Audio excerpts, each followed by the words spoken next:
ಇವತ್ತು ನಮ್ಮ ವಿಷಯ ಗಣಿತದ ಒಗ್ಗಟ್ಟುಗಳು. ಈ ಗಣಿತದ ಒಗ್ಗಟ್ಟುಗಳನ್ನು ಒಂದು ಚಟುವಟಿಕೆ ಮೂಲಕ ನಾವು ತಿಳಿಯಲು ಪ್ರಯತ್ನಿಸೋಣ. ಓಕೆನಾ? ಎಸ್.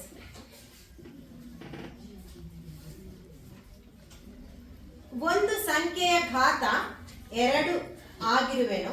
ನನ್ನ ಎಲ್ಲ ಬಾಹುಗಳು ಮತ್ತು ಎಲ್ಲ ಕೋನಗಳು ಸಮನಾಗಿದ್ದು ನಾನು ನೇರವಾಗಿ ನಿಲ್ಲುವೆ. ಇನ್ನೊಮ್ಮೆ ಹೇಳ್ತೀನಿ ನೋಡಿ.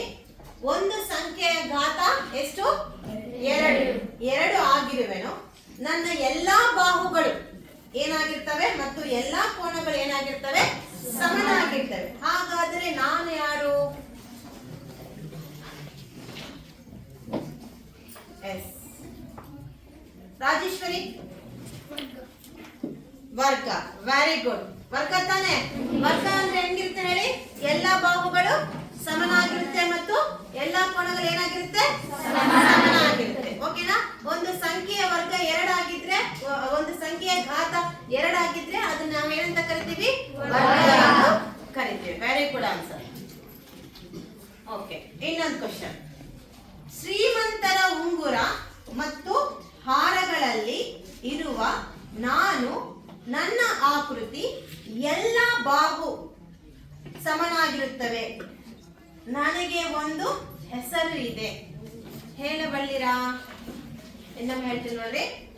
ಶ್ರೀಮಂತರ ಉಂಗುರ ಮತ್ತು ಹಾರಗಳಲ್ಲಿ ಇರುವ ನಾನು, ನನ್ನ ಆಕೃತಿ, ಎಲ್ಲ ಬಾಹುಗಳು ಏನಾಗಿರ್ತವೆ? ಸಮನಾಗಿರುತ್ತವೆ. ಹಾಗಾದರೆ ನಾನು ಯಾರು? ಓಕೆ, ವಿಜಯಾನಂದ. ವಜ್ರಾಕೃತಿ. ಎಸ್, ಕರೆಕ್ಟಾ? ಸೊ ವಜ್ರ ಅಂದ್ರೆ ಯಾರ ಹತ್ರ ಇರುತ್ತೆ ಜಾಸ್ತಿ? ಹೌದಾ? ಸೊ ವಜ್ರಾಕೃತಿ ಒಳಗಡೆ ಬಾಹುಗಳು ಹೆಂಗಿರ್ತವೆ? ರೈಟಾ? ಇದೇನಾ? ಕರೆಕ್ಟಾ?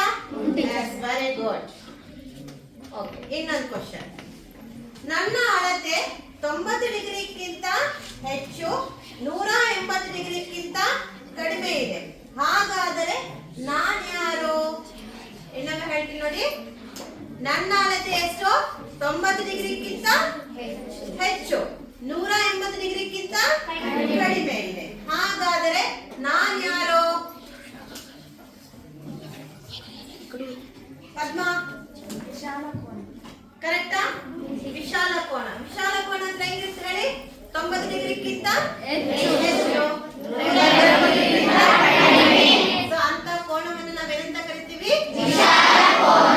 Very good. ನೆಕ್ಸ್ಟ್, ಇನ್ನೊಂದು ಕ್ವಶನ್. ಆಕಾಶದಲ್ಲಿರುವ ಸೂರ್ಯ, ಗಡಿಯಾರ ಮತ್ತು ತಿನ್ನುವ ರೊಟ್ಟಿ, ಚಪಾತಿ ಇತ್ಯಾದಿಗಳು ನನ್ನ ಆಕಾರದಲ್ಲಿವೆ. ನಾನು ಯಾರು? ಆಕಾಶದಲ್ಲಿ ಸೂರ್ಯ ಮತ್ತು ಗಡಿಯಾರ ಅಂದ್ರೆ ಎಲ್ಲಾ ಗಡಿಯಾರಗಳಲ್ಲ, ಕೆಲವು ಗಡಿಯಾರಗಳು. ನೆಕ್ಸ್ಟ್, ತಿನ್ನುವ ರೊಟ್ಟಿ. ನೀವು ಡೈಲಿ ರೊಟ್ಟಿ ತಿಂತಿರ್ತಾನೆ? ರೊಟ್ಟಿ ಚಪಾತಿ ತಿಂತಿರ್ತಾನೆ? ಎಸ್. ಇತ್ಯಾದಿಗಳು ನನ್ನ ಆಕಾರದಲ್ಲಿವೆ. ನನ್ನ ಆಕಾರದಲ್ಲಿವೆ. ಹಾಗಾದರೆ ನಾನು ಯಾರು? ಓಕೆ, ಸಿದ್ಧಯ್ಯ. ಯಾವುದು? ಯಾವ ಆಕಾರದಲ್ಲಿರುತ್ತೆ? ಆಕಾರದಲ್ಲಿರುತ್ತೆ. ರೈಟಾ? ಕರೆಕ್ಟಾ? ಇದೇನಾ ವೃತ್ತ? ನಿಮ್ಮ ಮನೆ ರೊಟ್ಟಿ ಹೆಂಗಿರುತ್ತೆ? ಚಪಾತಿ ಗಡಿಯಾರ ಸೂರ್ಯ. ರೈಟಾ? Yes, very good answer. Next, ಇನ್ನೊಂದು ಕ್ವಶನ್. ನನ್ನ ಅಳತೆ 0 ಡಿಗ್ರಿಗಿಂತ ಹೆಚ್ಚು, 90 ಡಿಗ್ರಿಯು ನಡುವೆ ಇರುತ್ತದೆ. ಹಾಗಾದರೆ ನಾನು ಯಾರು? ನನ್ನ ಅಳತೆ ಹೆಂಗಿರುತ್ತೆ? 0 ಡಿಗ್ರಿಗಿಂತ ಹೆಚ್ಚು ಮತ್ತು 90 ಡಿಗ್ರಿಯ ನಡುವೆ, ಅಂದ್ರೆ 0 ಮತ್ತು 90 ಡಿಗ್ರಿಗಳ ನಡುವೆ ಇರ್ತೀನಿ ಅಂತ ಹೇಳ್ತಿದೆ ಅದು. ಹೌದಾ? ನಾನು ಯಾರು? ಎಸ್. ಮನೋಜ್. ಲಘುಕೋನ. ಕರೆಕ್ಟಾ? ಏನು ಆನ್ಸರ್? ಏನು ಉತ್ತರ? ಏನು? ಏನು ಲಘುಕೋನ ಅಂದ್ರೆ? ಲಘುಕೋನ ಅಂದ್ರೆ 0 ಡಿಗ್ರಿಗಿಂತ ಹೆಚ್ಚು, 90 ಡಿಗ್ರಿಗಿಂತ ಕಡಿಮೆ ಇದ್ರೆ ಅಂತ ಕೋನವನ್ನ ಏನಂತ ಕರಿತೀವಿ? ಲಘುಕೋನ ಎಂದು ಕರಿತೀವಿ. Very good answer. ಓಕೆ, ಇನ್ನೊಂದು ಕ್ವಶನ್. ಮಕ್ಕಳಿಗೆ ನಾನೆಂದರೆ ಬಲು ಪ್ರೀತಿ. ನಾನೆಂದರೆ ಬಲು ಪ್ರೀತಿ. ಯಾರಿಗೆ? ನನ್ನನ್ನು ಕ್ರಿಸ್ಮಸ್ ಹಬ್ಬದಲ್ಲಿ ಪಾರ್ಟಿಗಾಗಿ ಬಳಸುವರು. ಐಸ್ ಕ್ರೀಮ್ ಸಹ ನನ್ನಲ್ಲಿ ತುಂಬುವರು. ನಾನ್ಯಾರು? ಐಸ್ ಕ್ರೀಮ್ ತುಂಬುತ್ತಾರೆ. ಸೊ ಅದು ಯಾವ ಆಕೃತಿಯಲ್ಲಿರುತ್ತೆ ಅನ್ನೋದೇ ಇಲ್ಲಿ ಪ್ರಶ್ನೆ. ಓಕೆ, ಸರಸ್ವತಿ ಹೇಳಮ್ಮ. ಶಂಕು. ಎಸ್, ಶಂಕು, ಕೋಣಾಕೃತಿ. ಕೋಣ ಎಷ್ಟು ತಿಂದಿರಾ ನೀವೆಲ್ಲರೂ? ಎಸ್, ಕೋಣಾಕೃತಿಯ ಕೋಣವನ್ನ ನಾವೇನಂತ ಕರಿತೀವಿ? ಶಂಕು ಎಂದು ಕರಿತೀವಿ. ಅರ್ಥ ಆಯ್ತಾ? ಸೊ ನಿಮ್ಗೆ ಇಷ್ಟನಾ? ಇದೆ. ಓಕೆನಾ? ಇದೇ ತರ ಶಂಕಿರುತ್ತೆ ತಾನೆ, ಕೋಣ ಎಷ್ಟು ತಿಂತಿರ್ತಾನೆ. ಎಸ್, ಇದನ್ನೇ ನಾವೇನಂತ ಕರಿತೀವಿ? ಶಂಕಾಕೃತಿ ಎಂದು ಕರಿತೀವಿ. ಓಕೆನಾ? ನೆಕ್ಸ್ಟ್, ನಾನು ಸರಳ ರೇಖೆಯ ಮೇಲಿರುತ್ತೇನೆ. ನನ್ನ ಅಳತೆ 180 ಡಿಗ್ರಿ ಆಗಿರುತ್ತದೆ. ಹಾಗಾದರೆ ನಾನು ಯಾರು? ಸೊ ನಾನು ಎದ್ರ ಮೇಲೆ ಇರ್ತೀನಿ? ಸರಳ ರೇಖೆಯ ಮೇಲೆ ಇರ್ತೇನೆ. ನನ್ನ ಅಳತೆ ಎಷ್ಟಾಗಿರುತ್ತೆ? 180 ಡಿಗ್ರಿ ಆಗಿರುತ್ತೆ. ಹಾಗಾದರೆ ನಾನು ಯಾರು?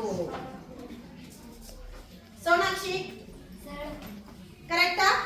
ಸರಳ ಕೋನ. ಸರಳ ಕೋನ ಅಂದ್ರೆ ಎಷ್ಟು ಅಳತೆ ಇರುತ್ತೆ ಅದಕ್ಕೆ? ಕರೆಕ್ಟಾ? Very good answer. ನೆಕ್ಸ್ಟ್, ಇನ್ನೊಂದು ಕ್ವಶನ್. ಮಹಾಭಾರತ ನೋಡಿದೀರಾ?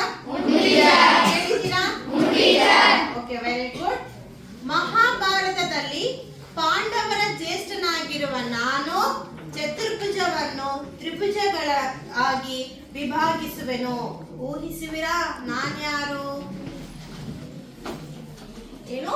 ಮತ್ತೊಮ್ಮೆ ಹೇಳ್ತೀನಿ ನೋಡಿ. ಮಹಾಭಾರತದಲ್ಲಿ ಪಾಂಡವರ ಜ್ಯೇಷ್ಠನಾಗಿದ್ದೀನಿ ನಾನು. ಅರ್ಥ ಆಯ್ತಾ? ಯಾರ ಜ್ಯೇಷ್ಠನ? ಹಂಗೆ ನಾನು ಚತುರ್ಭುಜವನ್ನ ತ್ರಿಭುಜಗಳಾಗಿ ವಿಭಾಗಿಸುತ್ತೇನೆ. ಹಾಗಾದರೆ ನಾನ್ಯಾರು? ರಾಘವೇಂದ್ರ ಕರೆಕ್ಟಾ? Yes, Karna is the right answer. Very good. Next, ಪ್ರತಿ ಮನೆಯಲ್ಲಿ ನಾನಿರುತ್ತೇನೆ. ನಾನಿರದೆ ಹೋದರೆ ಅಡಿಗೆ ಆಗಿರುವುದಿಲ್ಲ. ಪೈಪ್, ಕೊಳವೆ, ಕೆಲವೊಂದು ಪೆನ್ನುಗಳು ನನ್ನ ಆಕಾರದಲ್ಲಿವೆ. ಪ್ರತಿ ಮನೆಯಲ್ಲಿ ನಾನು ಇರ್ತೀನಿ. ನಾನಿಲ್ಲ ಅಂದ್ರೆ ಕೆಲಸ ಆಗೋದಿಲ್ಲ, ಅಡಿಗೆ ಕೆಲಸ ಆಗೋದಿಲ್ಲ. ಹೌದಾ? ಅದು ಒಂದೇ ಅಲ್ಲ, ಪೈಪು ಮತ್ತೆ ಅದು ಕೊಳವೆ ಇಂಥವೆಲ್ಲವೂ ಕೂಡ ನನ್ನ ಆಕಾರದಲ್ಲಿರುತ್ತೆ. ನಾನ್ ಯಾರು? ಸುಶಿಮಿತಾ ಸಿಲಿಂಡರ್. ಕರೆಕ್ಟಾ? ಸೊ ಇದೇ ತರ ಇರ್ತಿರ್ತಾನೆ. ಸಿಲಿಂಡರ್ ಅಂದ್ರೆ ಒಳ್ಳೆ ಆಕೃತಿ ಇರುತ್ತೆ. ನಿಮ್ಮ ಮನೆಯಲ್ಲಿ ಯೂಸ್ ಮಾಡ್ತಿರ್ತಾನೆ ಪೈಪ್ಗಳೆಲ್ಲ. Yes, very good answer. ಇನ್ನೊಂದು ನೋಡಿ. ಗುಡಿಸಿಲಿನ ಆಕಾರವಾಗಿರುವ ನಾನು ತ್ರಿಭುಜ ಮತ್ತು ಚತುರ್ಭುಜಗಳಿಂದ ಕೂಡಿ ಆಗಿರುವೆನು. ಹಾಗಾದ್ರೆ ನಾನ್ ಯಾರು? ಸೊ ನನ್ನ ಆಕೃತಿ ಮೇಲೆ ಒಂದು ತ್ರಿಭುಜ ಇರುತ್ತೆ. ಆ ತ್ರಿಭುಜ ಇದ್ರೆ ನಾನು ಯಾವ ತರ ಕಾಣ್ತೀನಿ? ಒಂದು ಗುಡಿಸಲ್ ತರ ಕಾಣ್ತೀನಿ. ಹಾಗಾದರೆ ನಾನ್ ಯಾರು? ಪ್ರವೀಣ ಟ್ರಾಪಿಜ್. ಕರೆಕ್ಟಾ? ಅದ್ರ ಮೇಲೆ ಟ್ರಾಪಿಜದ ಮೇಲೆ ಒಂದು ತ್ರಿಭುಜಾಕೃತಿ ಇಟ್ಟಿವಪ್ಪ ಅಂದ್ರೆ ಅದು ಯಾವ ಆಕೃತಿ ಕಾಣುತ್ತೆ ಹೇಳಿ? ಗುಡಿಸಲ್ ತರ ಕಾಣುತ್ತೆ. ರೈಟಾ? Correct answer. ಓಕೆ. ಮಕ್ಕಳಿಗೆ ನಾನು ಎಂದರೆ ಬಲು ಪ್ರೀತಿ. ಕಾರ ಹುಣ್ಣಿಮೆ ಎಂದು ನಾನು ಆಕಾಶ ಅದೆತ್ತರಕ್ಕೆ ಹಾರಬಲ್ಲೆನು. ಹಾಗಾದರೆ ನಾನ್ ಯಾರು? ಸೊ ಕಾರ ಹುಣ್ಣಿಮೆ ಒಳಗಡೆ ನೀವು ಆ ವಸ್ತುಗಳನ್ನ ತಗೊಂಡು ತುಂಬಾ ಎಂಜಾಯ್ ಮಾಡ್ತೀರಿ. ಅರ್ಥ ಆಯ್ತಾ? ಓಕೆ, ಅದಕ್ಕೆ ಮಕ್ಕಳಿಗೆ ತುಂಬಾ ಇಷ್ಟ ಅಂತ ಹೇಳ್ತಿದ್ದಾನೆ. ಸೊ ನಾನು ಆಕಾಶದಲ್ಲಿ ಹಾರಬಲ್ಲೆನಂತ ಹೇಳ್ತಿದ್ದೆ. ಹಂಗಾದ್ರೆ ನಾನು ಯಾರು ಅಂತ ಕೇಳ್ತಿದ್ದೆ. ಓಕೆನಾ? ಎಸ್. ಸುರೇಶ್ ನಂಟಲ್ಲಿ ಪತಂಗ. ಯಾವುದು? ಕರೆಕ್ಟಾ? Very good answer. Last question. ಓಕೆನಾ? ನಾನು ಒಂದು ಸರಳ ರೇಖೆಯ ಭಾಗವಾಗಿ ಇರುವೆನೋ. ನನ್ನನ್ನು ವೃದ್ಧಿಸಲು ಸಾಧ್ಯವಿಲ್ಲ. ನಾನು ಹೆಂಗಿದ್ದೀನಿ? ಒಂದು ಸರಳ ರೇಖೆಯ ಭಾಗವಾಗಿದ್ದೀನಿ. ನನ್ನನ್ನು ವೃದ್ಧಿಸಲು ಸಾಧ್ಯವಿಲ್ಲ. ಹಾಗಾದರೆ ನಾನು ಯಾರು? ನಾನು ಮಹೇಶ್ವರಿ. ರೇಖಾಖಂಡ. ಕರೆಕ್ಟಾ? ಉಂಟಿ. ಎಸ್. Okay, very good.